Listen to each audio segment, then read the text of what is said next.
Today I'm here with Ian Rowlands and you are watching People's Perspective. My name is Marshall Jebb. So Ian, where did you grow up? So I got a nice long story where I grew up. I was Here. born in New Jersey, Okay. near New York. It's where my parents' family grew up. Moved when I was 5 down to South Florida.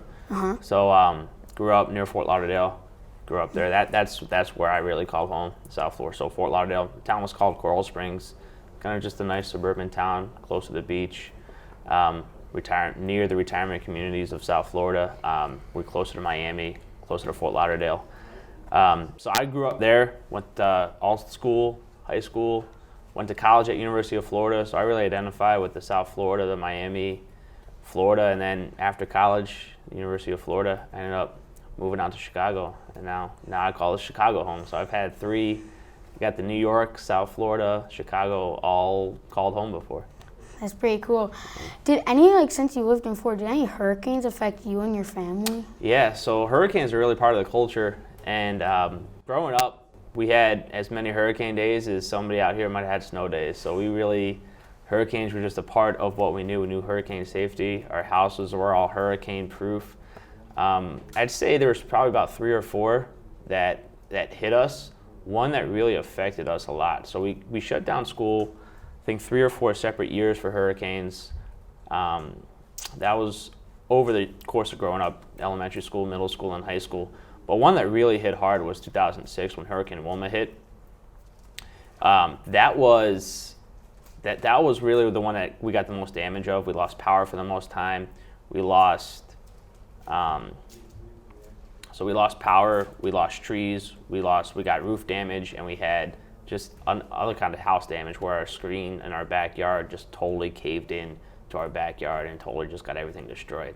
So that was the most devastating one for sure. That's really scary. Were you in your house when it was happening? Yeah, so the culture down there is just stay and work it out. You know, we have hurricane-proof windows. We have no basements to go to in Florida because everything's underwater, so we just kind of stay away from windows, board up, bring everything inside, and just let it ride out because that's just how we grew up. That's part of the culture. Hurricanes come, we ride it out. When it's gone, we wrap up and we move on for the next one. That's so scary. So you said there was a much hurricane days as snow days, and there's a pretty good amount of snow days here in Chicago.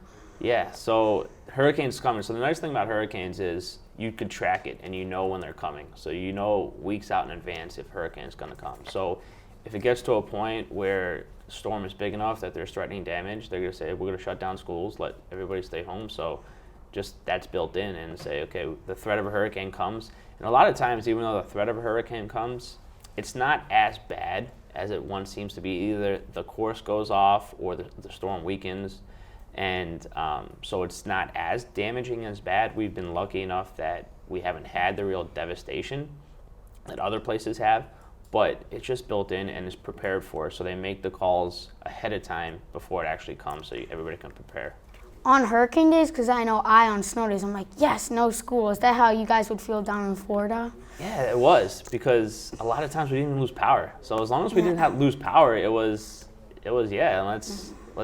let's have fun, let's enjoy. And a lot of times, even when we did lose power, it was we got to empty out the fridge, all the food. Let's have a party down the block. It's hurricane day. We gotta, it was kind of more of once the storm passes, let's kind of enjoy ourselves. So you said you went to college in Florida. Which college did you go to? So I went to University of Florida, the Florida Gators. That's my pride. I was there at a pretty awesome time. It's one of the biggest schools in Florida, one of the biggest schools in the country. I'm all about the Florida Gators, all the sports teams, all the activities, everything about it. Just love me some University of Florida Gators. So you're a big Gators fan. I'm a big-time Gators fan. Any sport, any event, any activity, anything, I'm all Gator. You're always there? When I was in college, I was always there. I was at every sporting event, from a football game to a basketball game, down to a tennis match and a golf match. I was at them all, took them all in, saw the student production plays, did everything I possibly could at Florida just to take it all. It sounds like you had a great time there. Yeah, I loved it. College is awesome, and I was really lucky enough to be I wanted to be at a big school experience. I got a big school experience. I really enjoyed just meeting all the types of people, doing all the different things that we can do, traveling, studying, enjoying all the whole big-time college atmosphere. Did you play any sports yourself at Florida Gators? I did not play any sports. So I grew up playing, my main sport was football. I don't have the exact size and stature to be a big-time college football player, but I did get lightly recruited to play at some smaller schools. So I ended up deciding to go to Florida. But I wasn't able to play, but I was able to get involved in the athletic association. So I ended up working as an academic tutor for the athletic association. So I was part of the teams, not just one team, but I was part of the entire athletic department, and I worked with all the student athletes, and I helped them with I taught them, tutored them in all their business classes. That doesn't sound too fun. Well, for me, of course, me now being a teacher, I love being able to teach, and this is kind of where I started developing my sense to want to be a teacher, was starting working with them. So I was a finance major at Florida. I got a business degree from there, and I was able to just take all the athletes, and it wasn't just the football players and the basketball players that were the biggest ones. It was all the track athletes, it was all the soccer players, it was all the volleyball players, and I was able to just one-on-one just help them out with their classes I took, and it was a paying job, so it was pretty cool too. So like I said, you were booked with going to all those golf tournaments and tutoring all those players. Did you really have much time left to do things? Yeah, so the nice thing I was in control of my schedule, so I was able to do the things I wanted to do when I wanted to do them. So with classes, with work, that was my job. That was my paying job. That's how I was able to provide for myself. So that, setting my schedule, it was really nice balance that you're able to learn. And I was able to learn how to manage everything and manage time, which is a very important skill that I was able to take with me going forward. Skipping forward a few years, what brought you to Chicago? So my main thing with Chicago, and this is kind of something that's on a lot of people's minds who grew up in Florida, I wanted to leave the heat. I was done with the weather. It was too hot for me in Florida, too many rainstorms, too much summertime, too many hurricanes. I wanted to leave the heat, and because I was born so close to New York, I wanted to go to another big city. So the next big city over is Chicago. Mm-hmm. So I landed in Chicago, traveled out here in college, loved it, moved out here right after college, and no turning back now. Yeah, no turning back. What brought you to RBHS? So I was working in the city as my first job as a teacher, and then that was about the time that I was just about to get married.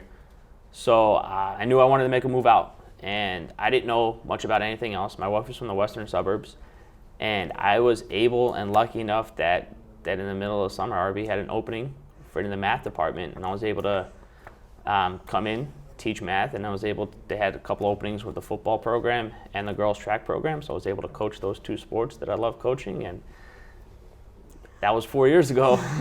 What made you want to coach track? Track and football really go together, and one sport's in the fall, one sport's in the spring, and a lot of the same people do it, a lot of the same skill sets. So coaching football, you're coaching running form, you're coaching strength, you're coaching a lot of athleticism. Track is working on the same athletic skills and abilities.